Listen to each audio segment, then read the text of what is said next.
Imagine करो एक normal सी दिखने वाली डॉल, ना उसके दांत बाहर निकले हुए हैं ना उसकी आंखें लाल हैं, फिर भी लोग उसे दुनिया के सबसे हॉन्टेड एंड डेंजरस ऑब्जेक्ट्स में से एक मानते हैं। कुछ लोगों का मानना है कि उसके आसपास होने वाली घटनाओं ने उन लोगों की जिंदगी हमेशा के लिए बदल दी। आज हम जानेंगे एनाबेला डॉल की रियल स्टोरी। वैसे गाइस, इस डॉल का नाम आपने जरूर कहीं ना कहीं पर तो सुना ही होगा, क्योंकि इस पे कई मूवीज भी बन रखी हैं। जब भी हम कोई ओटीटी प्लेटफॉर्म देखते हैं, Amazon प्राइम वगैरह, तो हमें ये नाम जरूर सुनने मिलता है, एनाबेला डॉल। तो कौन है आखिर ये डॉल एंड क्या है इसके राज, आइए अनकवर करते हैं इस वीडियो में। लेकिन अगर आप लोग और भी ऐसा हॉरिफाइंग कंटेंट देखना चाहते हैं तो प्लीज इस वीडियो को लाइक एंड इस चैनल को सब्सक्राइब जरूर कर दीजिएगा। और स्टोरी बिगिंस। तो इस कहानी की शुरुआत होती है 1970 में, जहाँ एक लड़की थी डॉना नाम की, एंड वो लगभग 28 साल की थी। उस समय क्रिसमस चल रहा था। डॉना एक नर्सिंग स्टूडेंट थी एंड वो यूएसए में एक अपार्टमेंट रेंट करके रहती थी अपनी रूममेट एंजी के साथ। मतलब उसके साथ एक लड़की रहती थी एंजी नाम की। एंजी भी उसी की तरह एक नर्सिंग स्टूडेंट थी। वो दोनों बहुत अच्छे दोस्त थे, मतलब एक तरह से बेस्ट फ्रेंड ही कह लो, बेस्ट फ्रेंड थे वो लोग। तो उस समय जैसे कि मैंने बताया क्रिसमस चल रहा था।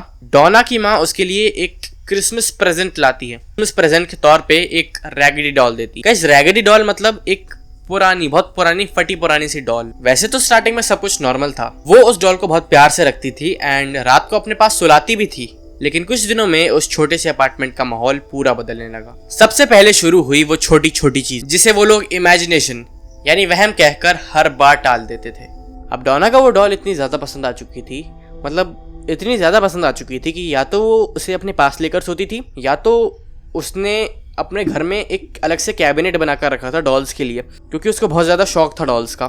तो उसने सारी डॉल्स को साइड करके जो अपनी डॉल थी उसको सेंटर में रख दिया था, ताकि वो अलग ही वहाँ से उभरे। लेकिन एक दिन पता नहीं क्या होता है, उसकी जो रूममेट होती है एंजी, वो उसके पास आती है एंड बोलती है कि यार तुम कैसे हैंडल करती हो अपनी डॉल्स को। कभी तुम उसे वॉशरूम के बाहर पटक देती हो, कभी तुम उसे कैबिनेट के ऊपर जाकर रख देती हो, एंड कभी कभी तो मेरे रूम तक रख जाती हो।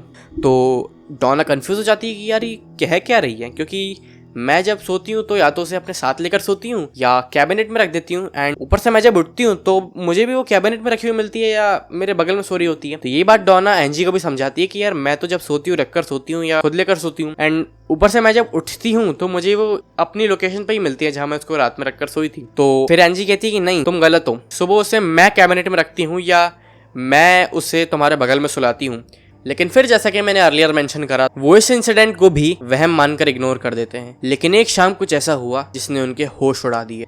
क्या होता है, वो एक सुबह जो दोनों सहेलियां थी, दोनों फ्रेंड्स थी, डॉना एंड एंजी, वो बाहर जाती है अपनी फ्रेंड्स से मिलने। उनकी फ्रेंड्स कहीं दूर से आई होती, तो वो अपनी फ्रेंड्स से मिलने गई होती। एंड जब वो मिल के वापस आती है तो लगभग शाम के 7-8 बज गए होते। एंड फिर वो थक के आते हैं अपने लिविंग रूम में, आराम से बैठते हैं। एंड वो क्या देखते हैं, उसकी जो डॉल थी वो एक चेयर का सहारा लेकर सीधी खड़ी हुई थी, बिल्कुल सीधी। ये देखकर लड़कियों के रोंगटे खड़े हो जाते हैं। अब सोचने वाली बात यह है कि वो डॉल जो थी वो प्लास्टिक या किसी और मटेरियल की नहीं बनी थी, वो कपड़े और रुई की बनी हुई थी, यानी क्लॉथ एंड कॉटन की। गाइस, आप लोगों को तो पता ही होगा कि कपड़े से बनी डॉल के पैर इतने सॉफ्ट होते हैं कि वो कभी भी अपने दम पर खड़ी नहीं हो सकती। एंड गाइस, इस अजीब से इंसिडेंट के बाद लड़कियों के दिमाग में एक बात आती है कि शायद कोई भूत प्रेत ना हो, कोई रियल इंसान ऐसा कर रहा हो जिसके पास हमारे अपार्टमेंट की डुप्लीकेट की हो एंड वो हमारे ऊपर प्रैंक कर रहा हो।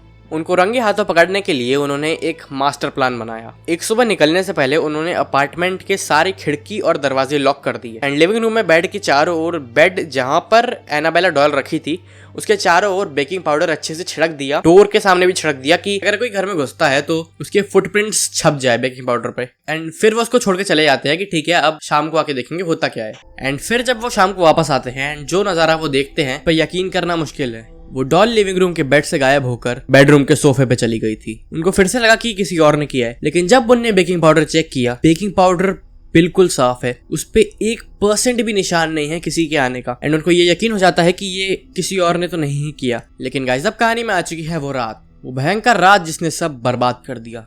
अब तक लड़कियां डर तो रही थी, पर उन्हें ये लग रहा था कि ये सब सिर्फ उन दोनों के साथ ही हो रहा है। पर अब उस डॉल ने अपना टारगेट बदल दिया था और इस बार बारी थी उनके करीबी दोस्त लो की। लो उनका बहुत अच्छा दोस्त तो था, लेकिन वो एंजी का फियांसे भी था और उसके अपार्टमेंट में आना जाना चलता रहता था। पर उसने एक चीज नोटिस करी कि जब भी वो उसके अपार्टमेंट में आता था तो उस डॉल को देखकर उसको बड़ी अजीब सी, गंदी सी और नेगेटिव सी वाइब आती थी।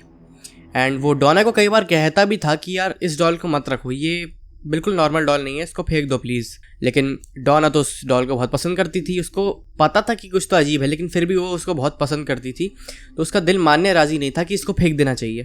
एंड इसी बात का बदला लेने के लिए उस डॉल के अंदर जो भी चीज़ थी उसने लो पर एक ऐसी रात थोपी जो वो कभी सपने में भी नहीं भुला पाया। एक रात लो उनके अपार्टमेंट में ही रुका हुआ था एंड वो उनके लिविंग रूम के सोफे में सो रहा था। आधी रात को अचानक से उसकी आंख खुलती है एंड वो एकदम घबरा के उठता है। मतलब जैसे कई बार अपने को बहुत पसीना हो रहा होता है और एकदम से घबरा के अपन उठते हैं ना, वैसे वो उठता है। पर वो एक चीज़ नोटिस करता है कि वो अपनी आईबॉल के अलावा और कुछ नहीं हिला पा रहा, यानी उसको स्लीप पैरालिसिस हो चुका था। वेल, जिनको नहीं पता स्लीप पैरालिसिस क्या होता है, तो वो इंसान है और उसको स्लीप पैरालिसिस के बारे में पता है तो वो सपने में भी इसको एक्सपीरियंस नहीं करना चाहेगा, क्योंकि स्लीप पैरालिसिस बहुत डरावना होता है। इसमें आप अपनी आईबॉल के अलावा और कुछ नहीं हिला पाते। आप बिल्कुल जगे होते हो, आप बिल्कुल होश में होते हो, पर आप अपने हाथ पैर नहीं हिला सकते।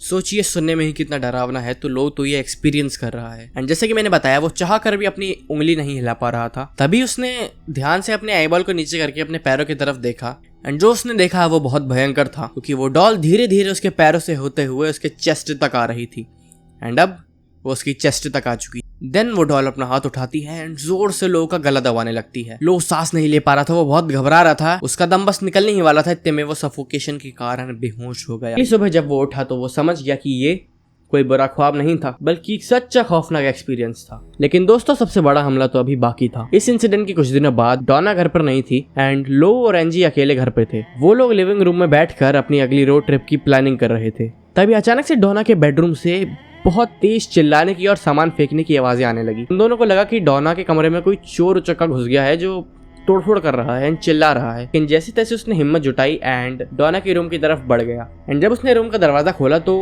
वो अंदर देखकर शॉक हो गया, क्योंकि अंदर सब कुछ नॉर्मल था। जो सामान था उसकी जगह पे रखा हुआ था, सब कुछ एकदम नॉर्मल था। अलग थी तो बस एक चीज, वो डॉल अपसाइड डाउन यानी अपने सर के बल जमीन पर लेटी हुई थी। पता नहीं क्यों, पर वो उस पोजीशन में भी बड़ी खतरनाक लग रही थी। लो जैसे तैसे हिम्मत जुटा के उसके पास जाता है एंड जैसे ही वो उसको टच करने वाला होता है, उसे एक बड़ी अजीब सा एहसास होता है जैसे उसके पीछे कोई खड़ा हो। एंड देन उसे बहुत शार्प पेन होने लगता है अचानक से उसके चेस्ट पे। इतने में एंजी भी वहां पे आ जाती है। देन वो अपनी शर्ट की बटन खोलता है एंड अंदर देखकर एंजी भी हैरान हो जाती है, क्योंकि उसके चेस्ट पे 7 क्लॉ मार्क्स यानी किसी के पंजों के निशान दिख रहे थे। एंड वो पंजों के निशान बहुत बहुत ज्यादा गहरे, बहुत दर्दनाक दिख रहे थे एंड उसकी चेस्ट से बहुत खून भी निकल रहा था। और सबसे अजीब बात पता है क्या है? जैसा कि मैंने बताया, वो क्लॉ मार्क्स बहुत ज्यादा गहरे और बहुत ज्यादा दर्दनाक दिख रहे थे। लेकिन जब अगले दिन लो सोकर उठता है तो वो देखता है कि उसके सारे मार्क गायब हो चुके हैं। जो भी जख्म थे वो बिल्कुल गायब हो चुके थे। एंड गाइस, इस दर्दनाक इंसिडेंट के बाद डॉना, एंजी एंड लो इन तीनों के बर्दाश्त के बाहर निकल गया था। फिर डॉना ने अपने दिल पर पत्थर रखा एंड उन सबको समझ में आ गया था कि ये किसी नॉर्मल तंत्र के बस की बात ही नहीं है। हमें किसी ऐसे को बुलाना होगा जिसको पैरानॉर्मल दुनिया के बारे में बहुत पता हो। एंड देन वो बुलाते हैं हमारे कॉन्जरिंग यूनिवर्स के हीरोज को, यानी the Warrens, Ed Warren and Lorraine Warren. फिर वॉरेंस ने जो इस डॉल की सच्चाई बताई, उसने इस दुनिया को हिला कर रख दिया। वो बताते हैं इस डॉल में कोई आम आत्मा नहीं, बल्कि बहुत खतरनाक शैतानी ताकत है जो इसे एज कॉन्डुइट यूज कर रही है। देन डॉना एंड सभी लोग उनसे रिक्वेस्ट करने लगे कि प्लीज कुछ कीजिए, वरना इस डॉल के साथ ऐसे तो हम नहीं जी पाएंगे। देन वॉरेंस डिसाइड करते हैं कि इस डॉल को हम हमारे साथ हमारे घर पर ले जाएंगे। एक्चुअली अगर आप कॉन्जरिंग यूनिवर्स को भी देखेंगे तो उसके अंदर भी दिखाया गया है कि वॉरेंस का एक खुद का घर के अंदर म्यूजियम था, जिसमें जो भी उन लोगों ने पैरानॉर्मल चीजों को इन्वेस्टिगेट किया था वहाँ वो सारा सामान रखा हुआ था। एंड बाकी एनाबेला डॉल आज तक की उनके म्यूजियम की सबसे खतरनाक चीज मानी जाती है एंड उन्होंने उसको एक स्पेशल केस में भी रखा हुआ है जिसपे लिखा हुआ है पॉजिटिवली डोंट टच। गाइस, आज तक वो उस केस में बंद है। वैसे गाइस, अभी तो वो केस में बंद है, लेकिन क्या पता कल जब आप उठो तो आपके बगल में चलती हुई दिख जाए। Bye bye, see you back in the horror hub India soon.